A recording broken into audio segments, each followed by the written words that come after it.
ಕಾಂಗ್ರೆಸ್ ಸರ್ಕಾರ ದಲಿತರ ವಿಚಾರದಲ್ಲಿ ಷಡ್ಯಂತ್ರ ಮಾಡ್ತಾ ಇರುವಂತದ್ದು ಬಟಾ ಬಯಲಾಗಿದೆ. ಬಿಜೆಪಿ ಸರ್ಕಾರ ಇದ್ದಾಗ, ಬಸವರಾಜ ಬೊಮ್ಮಾಯಿ ಅವರು ಮುಖ್ಯಮಂತ್ರಿ ಇದ್ದಾಗ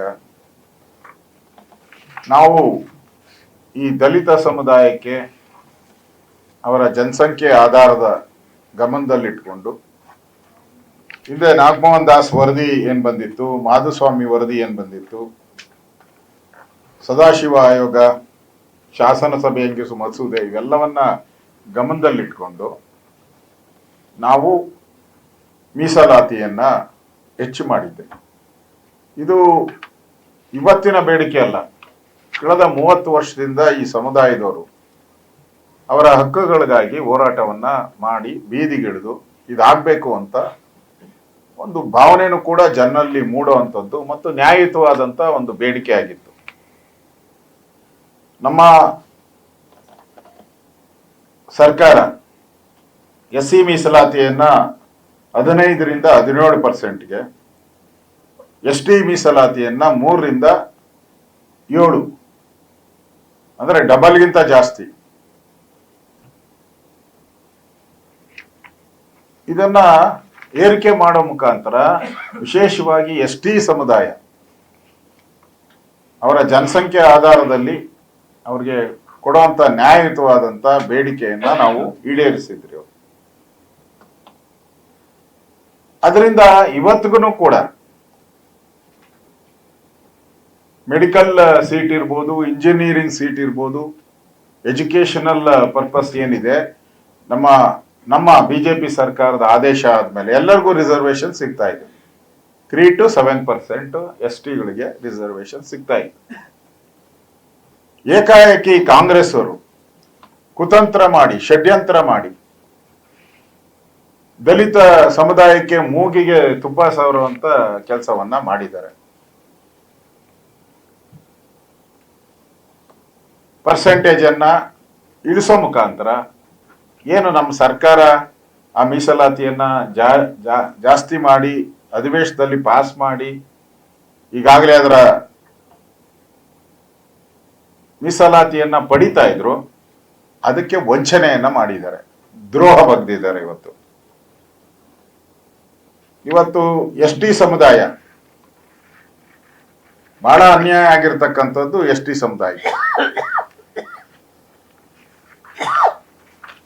ಸಮುದಾಯ ಹೋರಾಟ ಮಾಡೋ ಮುಖಾಂತರ 3ರಿಂದ 7% ಹೋರಾಟ ಮಾಡೋ ಮುಖಾಂತರ ನಾವು ಅದಕ್ಕೆ ಅವಕಾಶವನ್ನ ಮಾಡಿಕೊಟ್ರಿ. ಈಗ ಏಕಾಏಕಿ ಅತಿ ಹೆಚ್ಚು ಅನ್ಯಾಯ ಆಗಿರ್ತಕ್ಕಂಥದ್ದು ಎಸ್ಟಿ ಸಮುದಾಯಕ್ಕೆ. ವಾಪಸ್ 3% ಬಂದಿದೆ. ನಾನು ಕಾಂಗ್ರೆಸ್ ಪಾರ್ಟಿನ ಕೇಳಕ್ ಇಷ್ಟಪಡ್ತೀನಿ, ಸರ್ಕಾರ ಸಿದ್ದರಾಮಯ್ಯನವ್ರಿಗೆ ಇಂಥ ಗನಂದಾರಿ ಕೆಲಸ ಕಡಿಮೆ ಮಾಡೋ ಕೆಲಸ ನೀನೇ ಬೇಕಾಗಿತ್ತನಪ್ಪ ಮಾಡಕ್ಕೆ. ಬಿಜೆಪಿಯವರು ಜಾಸ್ತಿ ಮಾಡಿದ್ದಾರೆ ಅಂತ ನೀವು ಅದಕ್ಕಿಂತ ನಾನು ಜಾಸ್ತಿ ಮಾಡ್ತೀನಿ ಅಂತ ಹೋಗ್ಬೇಕಾಯ್ತು. ನೀವು ನಿಮ್ದೇ ಸರ್ಕಾರ ಕರ್ನಾಟಕದಲ್ಲಿರೋದು, ದಲಿತರ ಪರ ಅಂತ ಹೇಳ್ತಿರಲ್ಲ. ನಾವು ಇದೇನಾ ನಿಮ್ಮ ದಲಿತರ ಪರ ಆದಂತ ನೀತಿ? ಕಡಿಮೆ ಮಾಡುವಂಥದ್ದು ಕೇಳಿದ್ರೆ ಬಿಜೆಪಿಯವರು ಹೋಗಿ 9 ಶೆಡ್ಯೂಲ್ಗೆ ಸೇರಿಸಿ ಅಂತಾರೆ. ಯಾಕೆ ನಿಮ್ ತಾಕತ್ತಿಲ್ವಾ? ಸರ್ಕಾರ ನಡೆಸ್ತಾ ಇರೋದು ಬಿಜೆಪಿಯವರ ನೀವ? ಹಿಂದೆ ಮನಮೋಹನ್ ಸಿಂಗ್ ಇದ್ರಲ್ಲಪ್ಪ 10 ವರ್ಷ ಕೂತಿದ್ರಲ್ಲ ಗೂಟ ಹೊಡ್ಕೊಂಡು 10 ವರ್ಷ. ಅವಾಗ ಯಾಕೆ ಮಾಡ್ಲಿಲ್ಲ? ಹಿಂದೆ ತಮಿಳ್ನಾಡಲ್ಲಿ ರಿಸರ್ವೇಶನ್ 59 ಅಲ್ಲ ಮಾಡಿದ್ದು, 69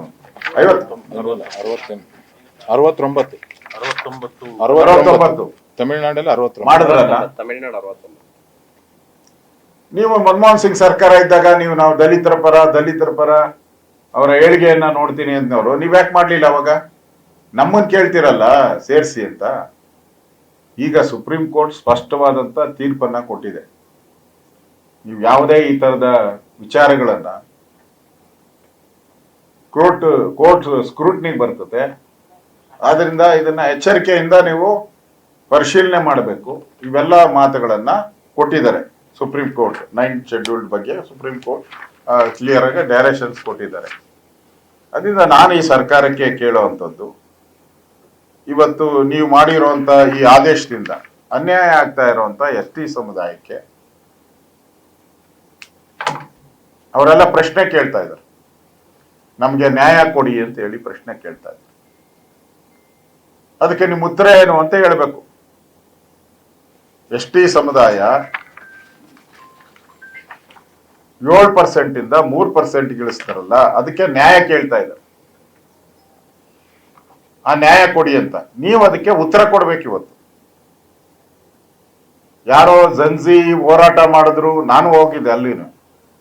ಆ ಒತ್ತಡ ಇತ್ತು. ಅವ್ರೇನ ಬೀದಿಗಿಳಿದ್ರೆ ಇಡೀ ರಾಜ್ಯ ಪೂರ್ತಿ ಬೆಂಕಿ ಅಂಟ್ಕೊಳ್ಳುತ್ತೆ ಅನ್ನೋ ಒಂದು ಭಾವನೆಯಿಂದ ನೀವು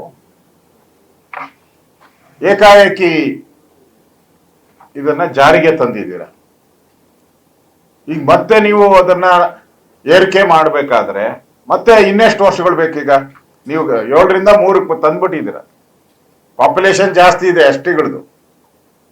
ಮತ್ತೆ ಏರಿಕೆ ಮಾಡ್ಬೇಕಾದ್ರೆ ಮತ್ತೆ 30 ವರ್ಷ ಫೈಟ್ ಮಾಡ್ಬೇಕು ಅವರು. ಇನ್ನೆಷ್ಟು ವರ್ಷ ಹೋರಾಟ ಮಾಡಬೇಕು? ಅದರಿಂದ ಇವತ್ತು ಮೀಸಲಾತಿ ಕಡಿತ ಮಾಡೋ ಮುಖಾಂತರ STಗಳಿಗೆ ಅವ್ರಿಗೆ ಅವಮಾನ ಮಾಡಿದ್ದೀರಾ. ಅದರಿಂದ ರಾಜಕೀಯದ ಈ ಒಂದು ಕಾಂಗ್ರೆಸ್ಸಿನ ಈ ಪಾರ್ಶಾಲಿಟಿ ಏನಿದೆ, ಒಂದ್ ಕಡೆ ದಲಿತರ ಪರ ಅನ್ನೋದು, ಇನ್ನೊಂದ್ ಕಡೆ ದಲಿತರ ಬೆನ್ನಿಗೆ ಚೂರಿ ಹಾಕುವಂಥದ್ದು, ಇದು ನಿಮ್ಮ ಡಬಲ್ ಸ್ಟ್ಯಾಂಡ್, ದ್ವಂದ್ವ ನೀತಿ. ಅದರಿಂದ ಇದು ಕೂಡಲೇ ಸರ್ಕಾರ ಇದನ್ನ ಸರಿಪಡಿಸ್ಬೇಕು. ಈಗಾಗಲೇ ಅವರು ಬೀದಿಗಿಳಿದು ST ಸಮುದಾಯ ಬೀದಿಗಿಳಿದು ಹೋರಾಟ ಮಾಡಕ್ ಮುಂಚೆ ಇದನ್ನ ಸರಿಪಡಿಸಿಲ್ಲ ಅಂದ್ರೆ ಮುಂದಿನ ದಿನಗಳಲ್ಲಿ ಇದು ದೊಡ್ಡ ಜ್ವಾಲೆಯಾಗಿ ರಾಜ್ಯ ಸರ್ಕಾರವನ್ನ ಕಿತ್ತೊಗೆಯುವಂತ ಒಂದು ತೀರ್ಮಾನವನ್ನ ಸಮುದಾಯದವರು ಮಾಡ್ತಾರೆ ಅನ್ನೋ ವಿಶ್ವಾಸ ಇದೆ. ಈಗಾಗಲೇ ಆ ತರದ ತಯಾರಿಗಳು ಕೂಡ ನಡೀತಾ ಇದೆ. ನಾವು ಕೂಡ ಇದಕ್ಕೆ ಬೆಂಬಲವನ್ನ ಕೊಡ್ತಾ ಇದ್ದೀರಿ. ಆ ಸಮುದಾಯಕ್ಕೆ ಏನ್ ನ್ಯಾಯ ಸಿಗ್ಬೇಕಾಯ್ತು STಗಳಿಗೆ, ಅದು ಸಿಗೋವಂಥದ್ದಕ್ಕೆ ನಮ್ಮ ಒಂದು ಬೆಂಬಲವನ್ನು ಕೂಡ ನಾವು ಕೊಡ್ತಾ ಇದ್ದೀವಿ.